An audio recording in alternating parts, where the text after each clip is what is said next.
Top quality और consistent performance के लिए सिर्फ सिल्वर पंप्स एंड मोटर्स, नाम याद रखना। એવા વહેલી સવારથી જ ખેડૂતો લાંબી કતારોમાં જોવા મળ્યા।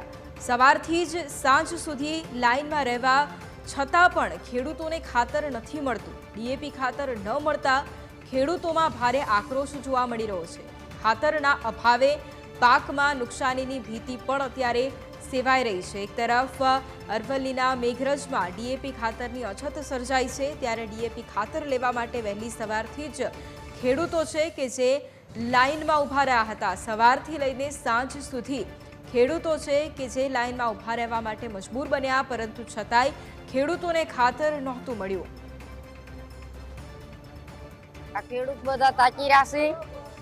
અમારે વાવેતર કરવાનું છે, ખાતર પણ મળતું નથી। સવારનો આવીને અમે બેસી રહીએ, ઘેર ઢોરો બોકડો ઢોર સોરો બધો ભૂખી મરી અમે અહીંયા તો તાકી રહીએ। આ પબ્લિક બધી ધક્કા ધક્કી કરી રહી છે, ખાતર મળતું નથી। ખાતર જ મળવું જોઈએ અમને। આજે 10-15 દિવસથી ખાતર નહીં મળતું અને લોકો રોજે રોજ ઓટા મારીને આખો દિવસ બેસી રહે છે ને હોજે ઘરે જાય ને ખાવાનું ખાતા બી નહીં। સવારમાં 7 વાગે અહીંયા ગોડાઉન ઉપર આવીને ઉભા રહી જાય છે 7-15 દિવસથી। અને અમે ખેતીના ગતારે ગારવણ બી ચાલુ થઈ ગયું છે, લોકોને ગારવેલું બી હુકાઈ ગયું છે, ખાતર મળતું નથી। બિયારણના લીધે અમારા લોકો બેસી રહ્યા છે। તો શું કરવું હોય? સરકાર અમને તાત્કાલિક એનો નિર્ણય આપે। અને આ જ મુદ્દે સંવાદદાતા સંકેત ફોન લાઈન પર છે। સંકેત, અરવલ્લીના મેઘરજમાં એક તરફ ડીએપી ખાતરની અછત પણ છે, વહેલી સવારથી ખેડૂતો લાંબી કતારોમાં પણ ઉભેલા જોવા મળ્યા હતા। એ જાણવું છે કે શું ખરેખર ખાતરની અછત છે અને ખેડૂતો છે તેમનું શું કહેવું છે? ચોક્કસથી જો વાત કરીએ તો અરવલ્લી જિલ્લામાં રવિ સિઝનની હવે શરૂઆત થઈ ગઈ છે। ખેડૂતો હવે વાવણીમાં જોતરાયા છે। અને અરવલ્લી જિલ્લામાં સૌથી વધુ ઘઉંનું જે વાવેતર થતું હોય છે, ખેડૂતો હવે ઘઉંના વાવેતરની તૈયારીઓ શરૂ કરી છે। તે દરમિયાન હવે ડીએપી ખાતરની અછત સર્જાઈ છે।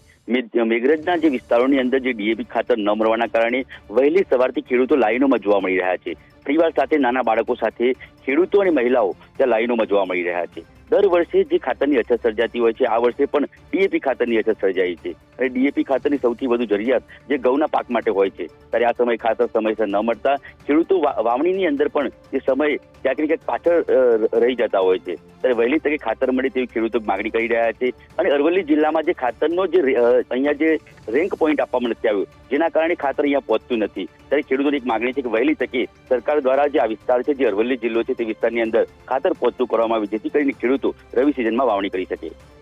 બિલકુલ, સંકેત સાથે એ પણ જાણવું છે, કારણ કે ડીએપી ખાતર એક સમય એવો હતો કે મળતું પણ નહોતું અને તેના કારણે ખેડૂતો સતત એ માંગ કરી રહ્યા હતા કે વહેલામાં વહેલી તકે ખાતર છે તે ઉપલબ્ધ થાય। હવે જ્યારે એક તરફ ખાતર મળી પણ રહ્યું છે, પરંતુ છતાંય ખેડૂતોને લાંબી કતારોમાં ઊભા રહેવાની ફરજ પડી છે। એટલે અત્યારે ખેડૂતોની શું માંગણી છે? કારણ કે હજુ પણ થોડા ઘણા અંશે અછત તો વર્તાઈ જ રહી છે, એટલે ખેડૂતોની શું માંગ છે?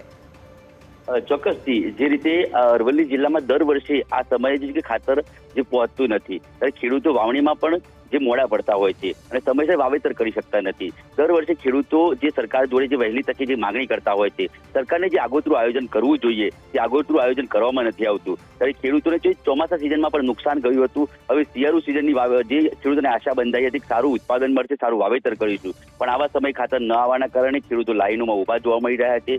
જે સરકારને જે આગોતરું જે આયોજન કરીને આ વિસ્તારોની અંદર ખાતર પહોંચાડવું જોઈએ, દર વર્ષે આ સમયે ખાતર પહોંચતું નથી, ખેડૂતોને લાઈનોમાં ઊભું રહેવું પડે છે। 2-3 દિવસ સુધી લાઈનોમાં રહેવું પડતું હોય છે અને તેની સામે જે ખેડૂતોની 15 વીઘા જમીન હોય તો માત્ર 2 થેલી ખાતર આપવામાં આવતું હોય છે।